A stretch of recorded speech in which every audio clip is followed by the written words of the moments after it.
Headline would be knitting, definitely something I'm not good at. But wait, after a week. After a week, I am not. I'm not a professional. Wow. I'll tell you what I have done. I'm probably about 15 inches into a really quite thick and impressive scarf, as in size, not necessarily full of the right numbers of stitches. But I'm a convert.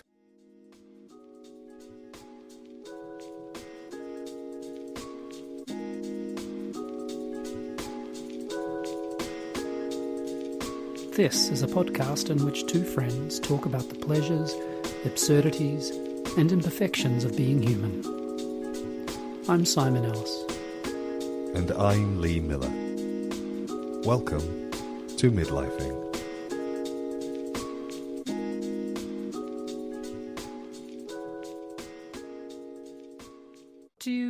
Do you think it's going to last? Like, is it going to last longer than yoga? I'm not having a dig here. Like, I think of you as someone who throws yourself into things.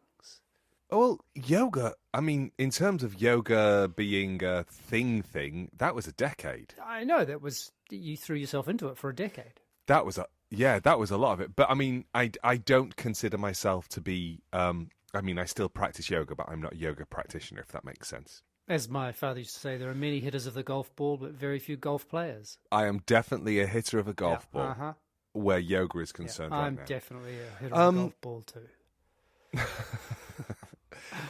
I'm definitely a hitter of a golf ball where knitting is concerned. I don't know if it will last as long as yoga, but I hope it does, because it has done something really rather spectacular to my sense of well-being. Has it? Mm-hmm. Mm-hmm. After just a week, you've found the elixir. Well, I mean, it's like, I guess it's like any new drug that you start to take. The immediate use of it is like, wow, this is so powerful. I'm so, It's going to take you a lot more to get high in a few weeks' time. Yeah, and that might be the case. But this week... Sorry, everyone, just to interrupt, Lee. We're going to have knitting updates at least for the next 6 weeks. So tune in or tune out. It's up to you. We're just going to keep talking about knitting. So, okay. So amazing. Wait. So there's something, this, I suspect, which is when we're learning things, right? There's basically I forget the name of the principle. We can look it up. Doesn't matter. But that when we're learning things or when we're non-experts, we have to think a lot more about what we're doing. This is very obvious. But when we become experts, thinking gets in the way. Meaning, like if I'm an expert golfer, say I'm not a hitter of a golf ball, but a golf player, and I'm going to putt a ball and it's an 8-foot putt, and I start thinking, that gets in the way of my performance. But if I'm a novice, I have to think about where my hands are and it helps performance. So do you think it's because you're having to attend to a lot of things that it's effectively distracting you in a way that it wouldn't if you were an expert golf player / knitter? Did that follow? Does it? It does follow. I think, I don't know, because I'll have to answer that question if I ever become somebody who can knit without thinking about it. Yeah, and you can nail those 8-footers. Yeah. What I can say right now is, when I was learning to do yoga, it was exhausting because my body doesn't... Your body's really well trained. You can show it something and it does it straight away because you started out as an athlete and then you transitioned into dance. Yeah. So that sense of you being able to translate what somebody else is doing in their body into your body, and you do it vice versa because you've taught, and I know that as a dance teacher you teach in reverse. So you say left, but you're moving right, so that people have got that mirror thing. All like just so you know, you're standing in front of a class and you're doing it. You're saying right arm lifts up while you're lifting your left arm up, right? Yeah. So but what I used to be able to do is actually also then turn around and face the back immediately mid-exercise and switch sides so that they could see it from the other side. So you get really good at that. Yeah. I was showing off, but you get really good at it. But that's a very, very rare thing, I think, for a body to be able to do. And particularly, I think that... or maybe rare is the wrong word. I mean, maybe what I mean is that there's a type of body that does it really well, and mine isn't one of them. When I was doing yoga, I was pretty good at it. But it's also a really humbling thing as well, because what happens is you're trying to have this moment of being with your practice, and then a teacher will come up and start to be like, oh, you're one of those bodies. I can play with you in a very particular way. And you very quickly start to work out who is a good teacher and who is a bad teacher, because the bad teacher will gravitate towards the good bodies. And the good teacher will gravitate towards the people who need to be supported. It's and I so very, far very away from rarely. it being a meditation, isn't it? That kind of. Oh, exactly, yeah. And then it becomes like this. It becomes gymnastics, and it's like, how far can we push you? And I always hated those classes where I would go in and the teacher would be like, okay, let's see if we can. And it was never spoken. It was never a kind of like consensual. It was like thing, your body really. was setting a challenge. Yeah, exactly. And I'm going to meet you, and I'm going to just show you that you're. They would. I think there was a sense of. Anyway, whatever. The point being, even in those periods of time of being a good yoga practitioner who could do stuff, when I was learning, it took me a really long time not to master a posture, but actually just to understand it. To understand how my arms and legs would move. Not to be capable or competent or good at it, but just to know how to make the shape. It wasn't like you show it me, I do it. What was am more I like, you show it asking me? of myself here? Yeah. You show it me and I go, nope, no. You show it me and I go, no. You explain it to me and I go, no. You show and explain and I'm still confused. Then you take my arms and legs and you move them around and I start to get it. So I'm a really slow study. But even once I had the postures in my body, I still was in a space where the yoga practice freed me up in a way that I could do it without thinking, but I wasn't then. It became meditation. Yeah.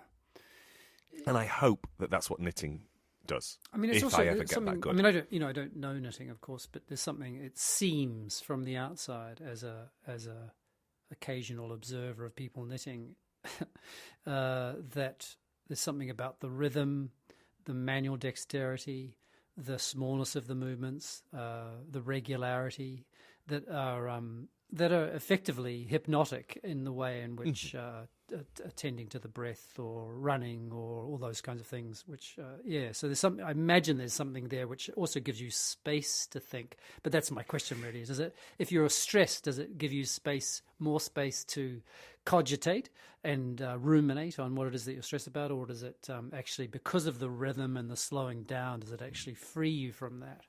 I'm very curious to what you can check back in. Week 8. Yeah. Well, so far I've experienced both being freed from thoughts, but also, and this is the bit that made me go, oh, I think I love this. It was like my thoughts were in the wool. It was lovely. Oh my God, Simon. I cannot tell you how much I love knitting. I'm very excited. Also, has it the thing I guess I'm most interested in, well, not most interested in, but I'm also interested in is because, your initial, rationale for starting was about spending so much time on your phone. And I clearly that must have shifted. Oh, so much. Yeah. And do you have your phone on you still, or do you keep it in a different space altogether? And like, what's going on there in relationship to your screen? No, the phone is still there, but there's not a reflexive wake up pick up. It's more like wake up. Ooh, I need to put the light on and find my glasses because I could do some stitching. And are you knitting in bed? Oh gosh, yeah. It's my favourite place to knit. Oh, it's so I have sexy. a dog on my knee. It's so sexy. Hang on, I've just got to go. I'm just going to go cool myself down. I am such a grandma. Oh, stop it. All that sexy talk. Yeah, amazing. And so what, in terms of screen time, like just, hazarding a guess, what would it be? What has it gone from to? Couldn't tell you that. I just know that I opened up Instagram one day and I had 15 messages, which is really rare. Usually it would be one, because I would have opened it enough to be able to clear those messages during the course of the day. So that's how much less I was engaging with that particular application, because I hadn't opened it. and there were messages waiting for me. My hunch, and it is just a hunch, is that the measurable benefits that you'll get from actually doing the thing, you'll get this extraordinary side benefit of not being on your phone. I have no doubt, and there's no doubt in my mind about. Obviously, could be wrong, but there's just no doubt in my mind that spending less time with our phones is a really good thing. There are no bad things that come as a consequence of it. No, and the thing that I'm aware of is that this week I've used my phone the most for, and this is going to be shocking to some of our younger listeners, which I know there aren't very many of them, but I've used it to talk to people. No. You're messing with me. I'm hoping our younger listeners are not still listening anyway, frankly. But it's, I've had long conversations with people, and they've been lovely long conversations, and just thinking like, oh yeah, that's what it's for, isn't it? Or that's what it used to be for. It used to be an opportunity to talk to people that you knew, not shout at people that you don't. Do you know about that phenomenon? And I can't remember there's a particular word, and I would have to look it up if I was to speak it, because it's a sort of slightly unusual word, which is of... and it's mostly young people, so millennials. Gen Zs. No. Gen Zs are later than millennials.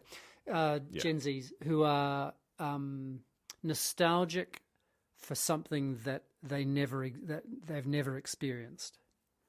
So that's what this particular word means. That so nostalgia for something that you've never experienced, and so there's a lot of Gen Zers. Go on. I need to know what the word is. Oh, anemoia. Anemoia? Anemoia. Whoa, Yeah, sorry. I've never heard that word. Yeah, so here it is. So anemoia. That's Anemoia. The psychology behind feeling nostalgic for a time you've never known.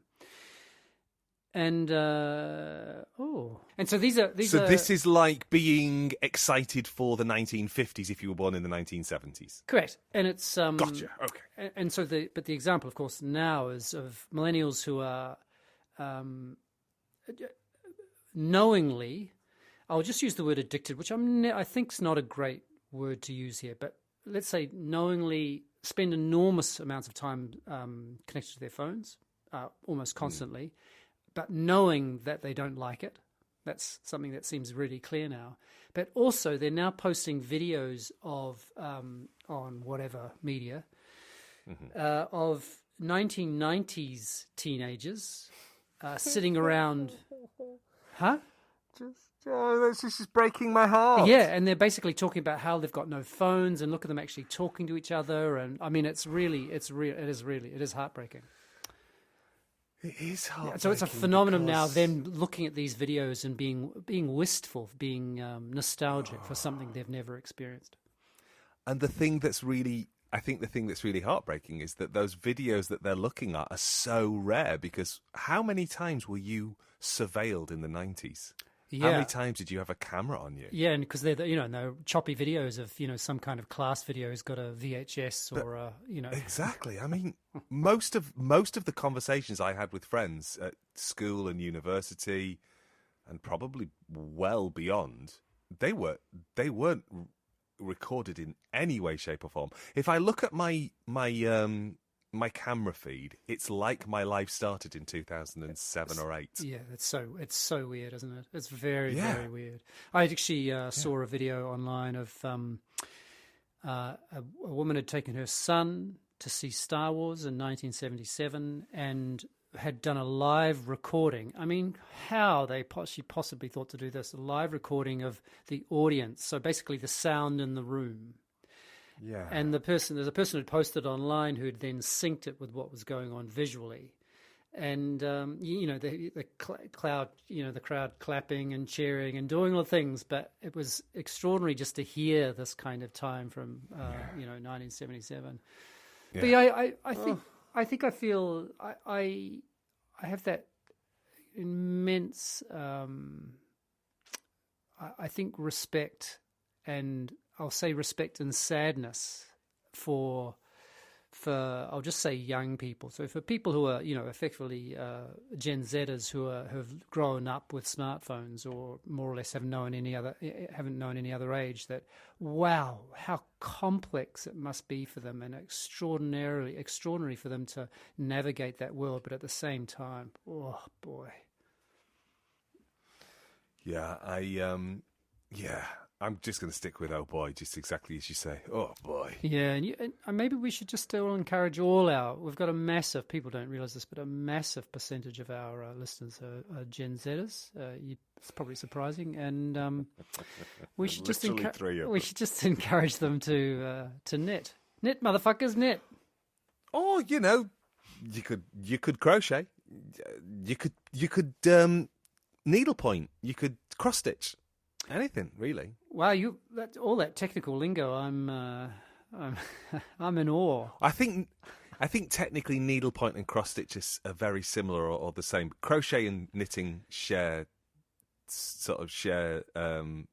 connective tissue, but they're not the same. They've got different. I'm sure there are people listening tools. who know the difference, and please don't write in. Just say, write in and say Lou's wrong. It's fine. Hey, I did my homework. Oh, did you? I did. Oh, so I'm just going to have to remember. I know I was watching watching a film. Oh yes, Conclave. You watched Conclave. I did. I watched Conclave, and I wondered because you said, okay. So just to be clear, everybody, this is a film that's currently out, so there are going to be spoilers. Yeah. So from this I'm going to ring on. the spoiler. I'm going to ring the spoiler gong now. Ding, ding, ding, ding, ding. I'm tapping my glass. Okay, lovely.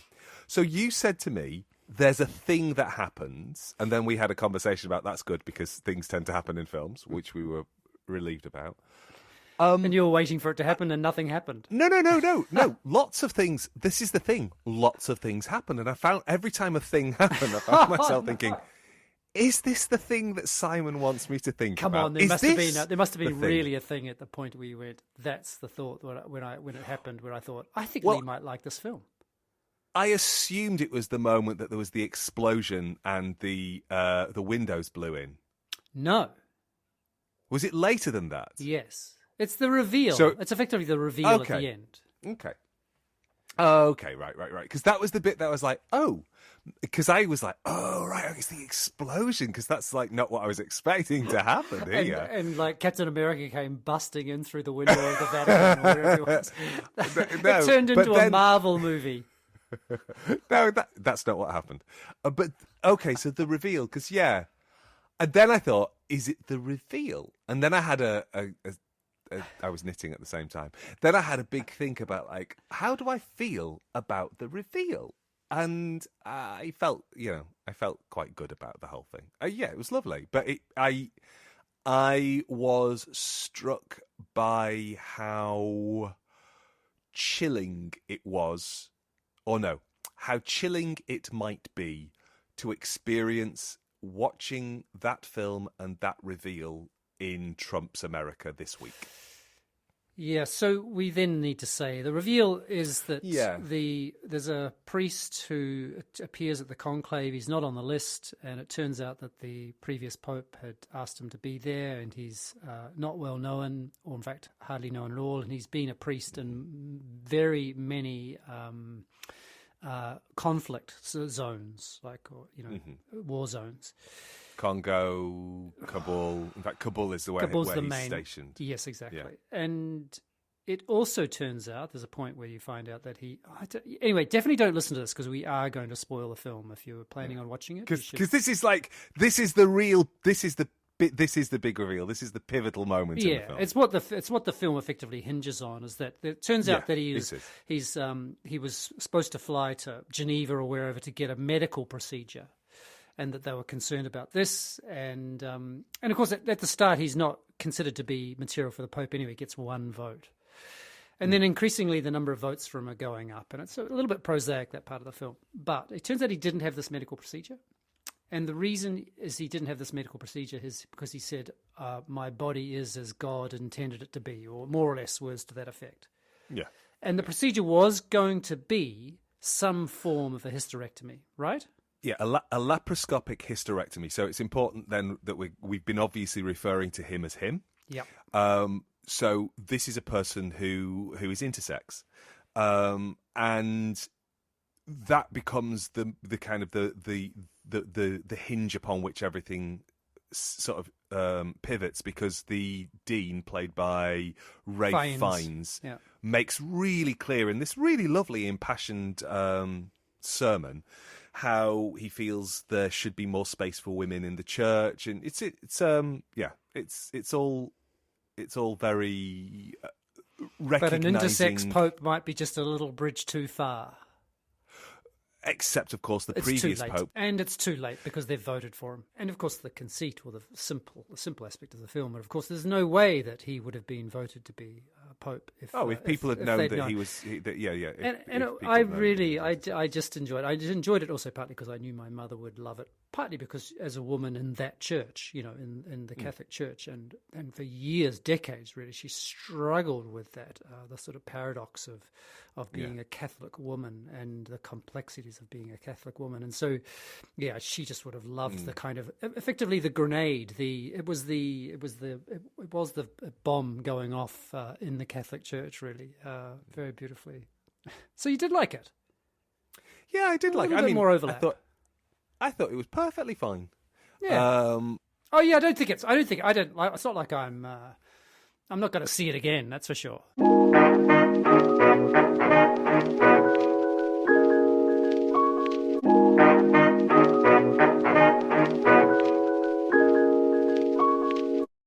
I just get very excited when I find a place that is lovely. I found a chicken restaurant just at the bottom of our road in Lisbon, and I had to tell everybody just how good it is, because if you were walking past it... What is it about Portugal and chicken? Oh my God, I'd hate to be a chicken in Portugal. It must be you must sort of cluck around just freaked out of being the next dinner for someone. Well, because people just cook you so well. Like pigs in Spain, basically.